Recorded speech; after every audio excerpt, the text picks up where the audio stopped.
ကိုယ့်ရဲ့ဘွားလေးပြောတယ်မပြောဘူးဆိုတာကိုယ်တိုင်ရဲ့စိတ်ခံစားချက်တွေတွေးတောနေမိတဲ့အကြောင်းအရာတွေနဲ့အများကြီးသက်ဆိုင်ပါတယ်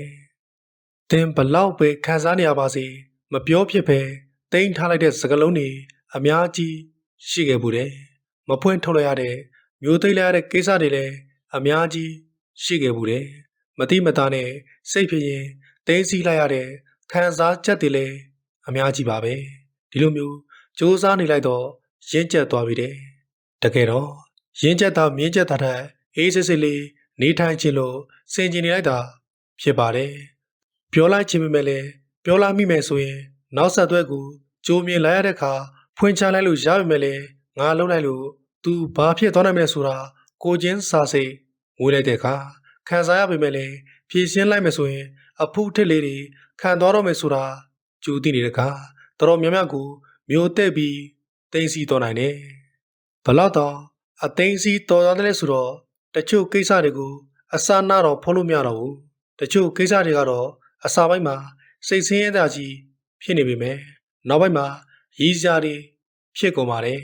တချို့ကိစ္စတွေကတော့တိတ်မှန်တယ်ထင်ခဲ့ပေမဲ့လည်းကိုယ်အမှားတွေကိုတဖြည်းဖြည်းနဲ့ပြန်လည်ဆင်ခြင်မိတာတွေရှိလာတယ်အဲဒီလိုနဲ့ပဲဘဝလေးဟာနေရတာပို့ပြီးတော့အဆင်ပြေလာတယ်ပြဿနာတွေနဲလာတယ်ပူလောင်စရာတွေတော်တော်ကလေးကိုလျှော့သွားတယ်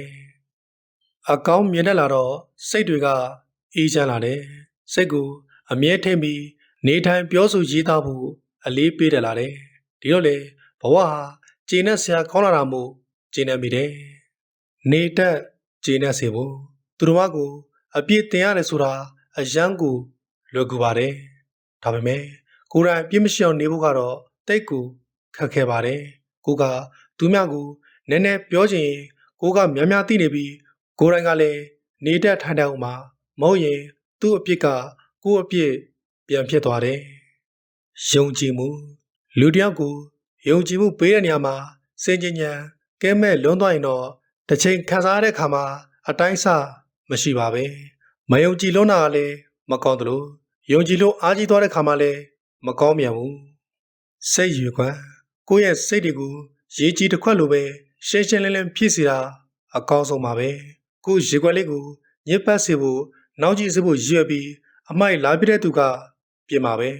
အခုနောက်ပိုင်းဆိုရင်ပိုဆိုးလာပါပြီဘာမှမဟုတ်တဲ့စားလေးတစ်ကြောင်စကားလေးတစ်ခုံးကလည်းကိုယ့်စိတ်တွေကိုကြရက်ကြီးထစီအောင်ဆောင်ရွက်သွားစေနိုင်တယ်ကိုယ်စိတ်ခံကိုမထိန်သိမ်းနိုင်ရင်တော့သူတို့ရေးတဲ့စာသူတို့ပြောတဲ့စကားတွေနဲ့ခံစားနေရပြီးစိတ်ကြီးနေရရင်ကိုယ်ပဲစိတ်ဆင်းရဲတယ်သူများပြည့်တဲ့ຢာတွေကြောင့်ကိုယ်ရှင်းဆက်စိတ်ကလေးတွေမညစ်ပေးစီအောင်ဂရုစိုက်ဖို့ကကိုယ်တောင်းဝင်ပဲလေညစ်ပတ်လာခဲ့ရင်လည်းအမြတ်ဆုံးတွန်ပြစ်လဲပြစ်ဖို့ကလည်းကိုယ်တောင်းဝင်ပဲမဟုတ်လားပြည့်တဲ့သူကိုမပြည့်အောင်တားမြစ်ဖို့ဆိုတာကမဖြစ်နိုင်တော့နောက်ကြည့်ညစ်ပတ်နေတဲ့ရေကိုတဲဖို့မသွားဖို့နဲ့ကြီးကြီးလင်းလင်းဖြစ်ဖို့အတွက်ခတ်ထုတ်ရှင်းလင်းရမယ်လေစိတ်လွယ်အိမ်ဖြစ်ချင်တာကများဖြစ်မလာတာတွေကများရင်စိတ်သက်ကြတာတွေဖြစ်တတ်တယ်ကိုယ်ကိုယ်တိုင်တော့ရောသူများအတွက်ပါတွေးပူနေရင်ရှေ့ဆက်မရတာတွေဖြစ်တတ်ပါတယ်ဒါတွေအလုံးကစိတ်ခံစားမှုတွေကိုရှေ့တန်းတင်နေလို့ဖြစ်တာများကြတယ်ဖြစ်ချင်တာတွေကိုအများကြီးပြုံးပြီးမလုပ်ဘဲတစ်ခုချင်းစီတေချာအကောင့်တွေဖော်သွားမယ်ဆိုရင်အစင်မပြေတာတွေနဲလာသလိုမဖြစ်လာသေးတဲ့ပူပန်မှုတွေကိုလည်းရှော့ချနိုင်သွားရင်ကိုယ်စိတ်တရားပေါ့ပါလာပါတယ်စိတ်ဆိုတာလွယ်လေးတလုံးလိုပါပဲအလေးပင်နေကြည့်ပဲရွေးထဲ့မယ်ဆိုရင်ဒီအိတ်ကခံနိုင်ယူလားထုတ်တင်တာထုတ်ပြီးတဲတင်တာလေးတွေပဲရွေးတယ်မှာကိုထိုင်ရတာတက်တာမှာပေါ့နေရတာမပျော်ခြင်းဟာစိတ်မပျော်ခြင်းကစတာလို့တစ်ဖက်သားကိုအမြင်မကြည့်တာတွေလျှော့ပါသူတို့ဘကကိုယ့်ကိုဘလို့မြင်တယ်လဲဆိုတာကိုလည်းထိုင်သွေးမနေပဲမိမိကိုယ်ကိုပိန်လောင်ထားတာကနေထွက်လာဖို့အတွက်ကိုယ်စိတ်လွယ်လေးကိုအမြဲတမ်းရှင်းလင်းနေရမယ်အတွင်းအမြင်စိတ်မပြောတဲ့အတွက်ကိုယ်ဘဝရဲ့နေဆွဲတွေကလည်းမပျော်ရွှင်ရဘူးပေါ့ကိုယ်စိတ်ထဲကလည်းတွေးမိပါပဲသူ့ကြောင့်ငါဒလိုတွေခံစားနေရတာသူ့ကြောင့်ငါစိတ်ဆင်းနေရတာဆိုပြီးတထစ်ချယူဆကြတာများပါတယ်တကယ်တော့သူတို့တွေဘာပြောပြောသူတို့တွေကကိုယ့်ကိုဘာလို့ကိုကလက်ခံရယူခံစားမှသာစိတ်ဒုက္ခကကိုယ့်စီကို ကော်နဲ့ကတ်ထားသလိုဖြစ်တာကိုကသာအကန့်မခံကြီးသူလည်းကို့အနာကိုကြာမကန့်နိုင်ဘူးကိုစိတ်ကိုလည်းအမြဲတစေစမ်းစစ်ပြီးနေပြောအောင်စိတ်ပြောင်းဖန်တီးဖို့ဆိုတာကိုလိုပါပဲသူများလုပ်ပေးမလားသူများကပြောင်းထားမလားသူများကကိုယူဆိုင်ဖန်တီးပေးတာအဆရှိတဲ့ပြင်မျော်လင့်နေတော့ရင်မောရတာမထူးဆန်းဘူးကိုယ်တိုင်ဖန်တီးရယူလာတဲ့အသီးပွင့်ကနေပျော်ရွှင်မှုရယူလာတာကမျော်လင့်ချက်တွေပတ်ပြီးမောပတ်နေရထက်ပိုပြီးတော့ရှင်းလင်းပါတယ်ကိုဘဝသူ့ဘဝကိုဘဝကိုအကြောင်းအရာတွေကလွှဲရင်သူတစ်ပါးရဲ့အကြောင်းအရာတွေနဲ့သူတို့ရဲ့ဘဝကိုလိုအပ်တဲ့စိတ်ဝင်စားပြီးဝေဖန်ဆွဲပတ်နေရတဲ့ကိုမှအခြားအသေးပဲရှိတဲ့အလုပ်တွေလုံးစရာမရှိချောင်းကိုပြသလိုက်တယ်လို့ပဲကိုအကြောင်းကိုတေးချမသိပဲတခြားသူတွေလာရောက်ဝင်ရောက်ဆွတ်ဖက်ဝေဖန်တာကိုကိုယ်တိုင်လည်းမကြိုက်တယ်လို့ကိုကလည်းသူများကိုပြန်မလုံးမိဖို့အတွက်အမြဲတမ်းစီစဉ်နေရမယ်ကိုအကြောင်းအရာတွေကိုသာလှပကျေနပ်အောင်ရေးဆွဲနေတာကအကျိုးအရှိဆုံးလုပ်ရပါပဲစင်ကြင်စရာအကြောင်းအရာတခါတလေကြရင်ဖလဲတကင်းချစ်ပန်းနေသူကိုလည်းအယမ်းမယုံရဲတော့ဘူးဘာလို့လဲဆိုတော့တိုင်းဖတ်ထားတဲ့လက်နဲ့နောက်ကျောကိုထိုးတဲ့ဓာတ်တန်ရာအဝေးကထိုးရတဲ့ထက်ပိုပြီးတော့နန်းနေပါတယ်ကိုကိစ္စတိုင်းဟာသူတို့ဘာသိဖို့မှမလိုတာအကြောင်းအရာကိစ္စတိုင်းမှာသူတို့ဘာအသိဉာဏ်မှမလိုတာမကောင်းလဲကိုကောင်းလဲကိုရမို့လို့ကိုစိတ်တွေကိုပြင်ဆင်စင်ကြင်နဲ့ကြုံလာသမျှကိုအားလေးနဲ့ပဲရှင်းလင်းတာကအကောင်းဆုံးပဲစိတ်ထိန်မှုစိတ်ချမ်းသာတဲ့အချိန်တွေမှာတောကဖြစ်ခဲ့စဉ်ကခက်စစိတ်ရတာတွေကို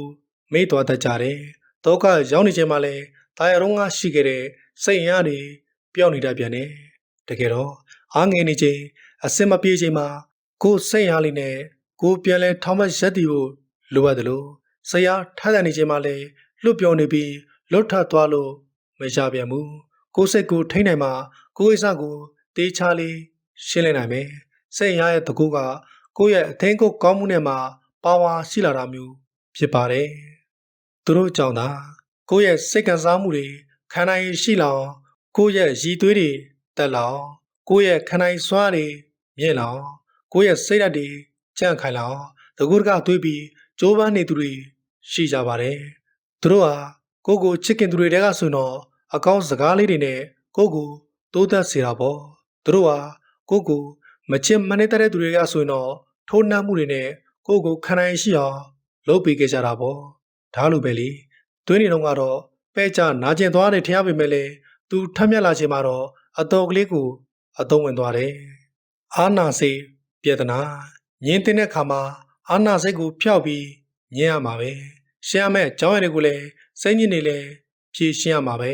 အာနာစိတ်ကြောင့်မငင်းလို့ပြန်ရလာတဲ့အကျိုးဆက်တွေကတော့သင်ခန်းစာပေါ့ဗျာ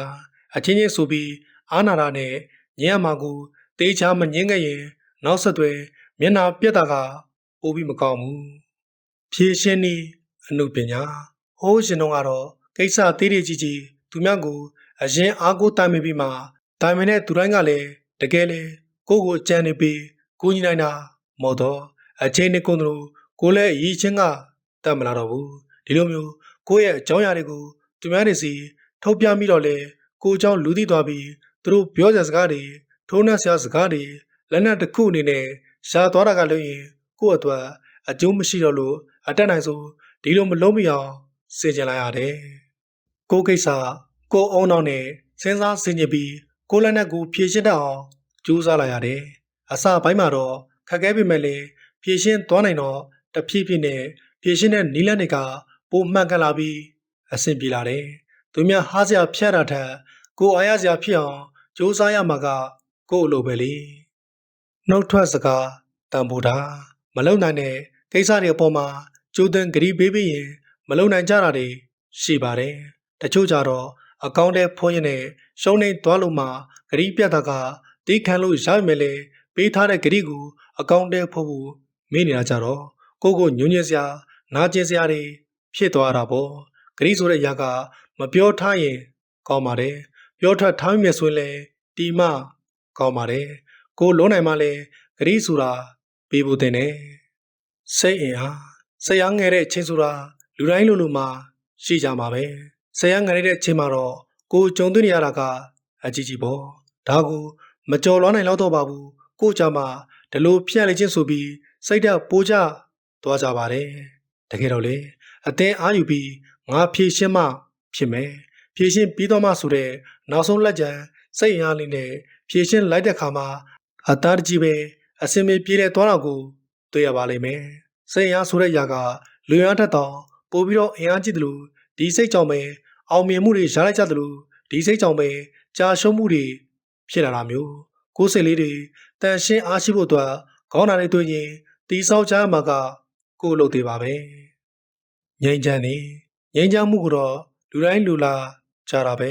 ဘလောက်ပဲငြိမ်းချမ်းခြင်းနဲ့ပြောကိုယ်တွင်းနေပြောနေလုံးနေတာတွေကပူလောင်မှုတွေရောရှက်နေသေးရင်တော့ဘယ်တော့မှအင်းငြိမ်းမှုကိုမရနိုင်ဘူးကိုယ်လည်းခေါင်းနာနဲ့မသွေးတယ်လို့သူများပြောတဲ့စကားပြောနေတယ်ပူလောင်နေသေးရင်လည်းငြိမ်းချမ်းမှုအစစ်မှန်ကိုမရနိုင်ဘူးစိတ်တော့ကလည်းရပြီးပူလောင်ခြင်းတိတ်လွယ်ပေမဲ့လည်းစိတ်ချမ်းသာပြီးငြိမ်းချမ်းစေဖို့လိုရတာတွေကတော့ခက်ပါတယ်ပူချင်းချင်းအေးချင်ချင်းအကုန်လုံးကကိုယ်စိတ်ကိုယ်သွေးကြောင့်ဖြစ်ပါတယ်ဘာတွေတွေးကြမလဲစိတ်ချမ်းသာခြင်းစိတ်ချမ်းသာမဲ့အကြောင်းအရာတွေကိုတွေးရင်နေလိုက်တယ်စိတ်ညစ်ချင်တော့မဖြစ်သေးတဲ့စိတ်ညစ်စရာတွေကိုစိတ်ကူးရင်ဖန်တီးပြီးစိတ်ဆင်းပြလိုက်တယ်ကိုဘာတွေတွေးလိုက်တဲ့ဆိုတာကိုမူတည်ပြီးကိုပြန်ရတာဖြစ်ပါတယ်တော်တော်များများရဲ့စိတ်ဒုက္ခတွေကကိုယ်တိုင်ဖန်တီးလုပ်ကြတာများပါတယ်သူများပြတဲ့စိတ်ဒုက္ခဆိုတာကလည်းကိုယ်တိုင်ရှင်းထုတ်လို့ရရတာနဲ့မပြေနိုင်ကြလို့သာဒုက္ခတွေကရေရှည်အမြင့်တွင်နေကြတာကိုယ့်အသွေးကိုယ့်စိတ်ကိုယ်လွန်ရက်ကထပ်တူကြာနေတတ်ပါစေ